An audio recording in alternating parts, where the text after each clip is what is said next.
Have you ever thought you were doing the right thing, only to look back and feel it led to years of regret? It's easy to believe that getting older automatically brings more problems, more sadness, and more regret. But the truth is, much of the emotional weight people carry in later years isn't just from aging itself. It often comes from avoidable habits, thoughts, and choices, things we don't even realize are quietly draining our joy. Many people believe this is just how life is now, but I want you to hear me clearly. It doesn't have to be this way. You're not stuck. You're not broken. And you definitely don't have to spend the rest of your life feeling frustrated or emotionally worn out. In this video, we'll walk through 5 common, but often unnoticed, mistakes older adults make, mistakes that slowly shrink your world, steal your peace, and make life feel harder than it really needs to be. These aren't problems of the body, but of the heart, mind, and spirit. The good news? You can start turning things around today. This message is especially for those between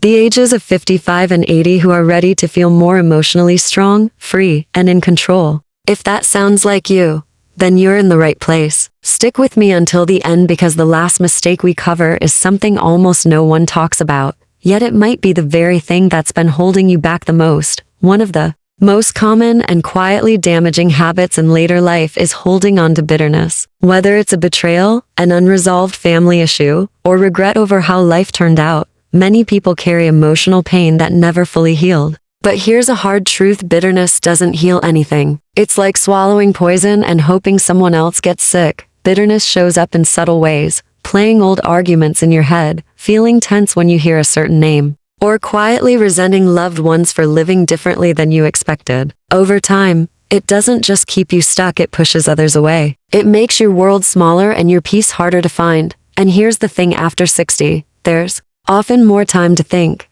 but not always more people to talk to. That silence can become a loud echo of past regrets and unresolved feelings. When your world gets quiet, your thoughts get louder. And if those thoughts are filled with bitterness, it can cloud even the good moments of life. It also affects how others experience you. Even if they don't know your story, people can feel the tension or emotional distance you carry, and that creates even more disconnection and isolation. Bitterness feeds itself, and the longer it goes unchecked, the harder it becomes to break free from it.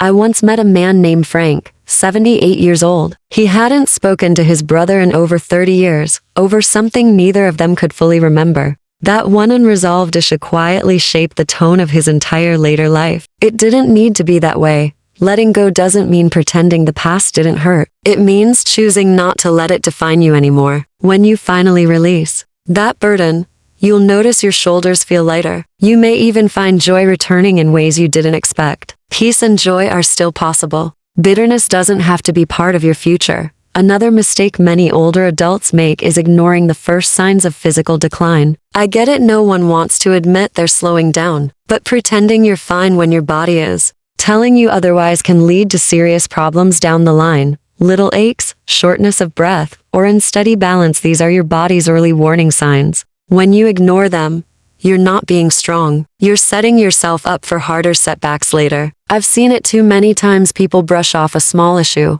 only to have it turn into something that takes away their independence entirely. Take Gerald, for example. He was 74 and insisted he didn't need a walker, but he had balance issues and wouldn't see a doctor. One day, he slipped, broke his hip, and spent months recovering, losing strength, confidence, and freedom in the process. A simple checkup could have changed everything. Acknowledging your changing body isn't weakness, it's wisdom. You're not giving into aging. You're working with it. A little physical therapy, some simple exercises, or using support tools can actually help you stay independent longer. Respecting your body's signals is one of the smartest things you can do. Another trap many fall into is slowly withdrawing from social life. Maybe friends have passed away. Maybe your energy is lower. Or maybe you just feel it's easier to be alone. But over time, isolation doesn't protect you, it drains you. We're built for connection. Without it, your thoughts get repetitive, your mood drops, and even your brain function can decline.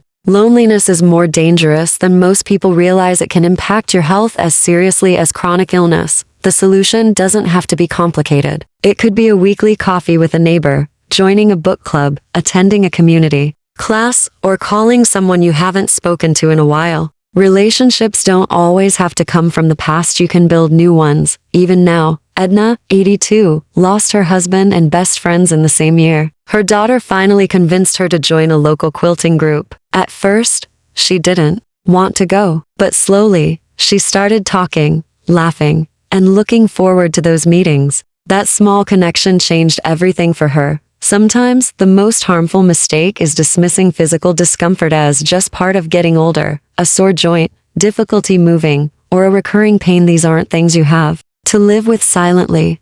Pain is your body asking for help. Ignoring it can shrink your world. You may stop doing things you love, avoid movement, lose sleep, and eventually lose joy. But you don't have to. Many pains can be treated, managed, or relieved if addressed early. Roy, 78, stopped fishing because his hands hurt. He assumed it was arthritis and didn't bother asking for help. But when he finally saw a doctor, it turned out to be a pinched nerve, easily treatable. A few weeks later, he was back by the lake doing what he loved. Pain isn't weakness. It's communication. And you deserve to listen and to be heard. Don't let fear, shame, or old habits rob you of simple joys. Lastly, one of the most overlooked mistakes is refusing to ask for help. Too many older adults suffer in silence, believing they'll be a burden or that they should be able to handle everything on their own. But that belief only leads to exhaustion and loneliness. Help isn't a weakness. It's a bridge to connection. Whether it's help with chores, appointments, emotions, or even technology, asking allows people who care about you to show up for you. Take Barbara, 74. She struggled with a leaking kitchen pipe for months, refusing to call her son. When the pipe finally burst, it cost thousands in damage. Her son wasn't annoyed, he was heartbroken. A simple phone call could have saved the entire situation. You don't lose your strength by leaning on someone. You invite love, support, and dignity. Let others in. Give yourself permission to accept care. Life gets lighter that way.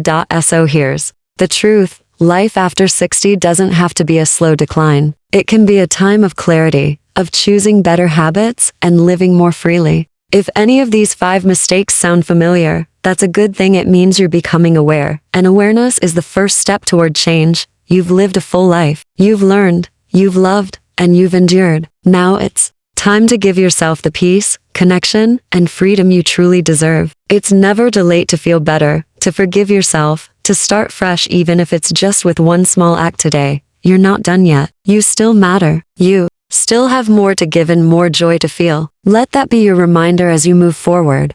Thank you for watching. If this message spoke to you, leave a comment and share what part of it meant the most to you. Your thoughts matter and your story could inspire someone else. If you haven't already, like, subscribe, and stay connected with us for more videos like this. You're never too old to live well, and you're certainly never too old to be happy.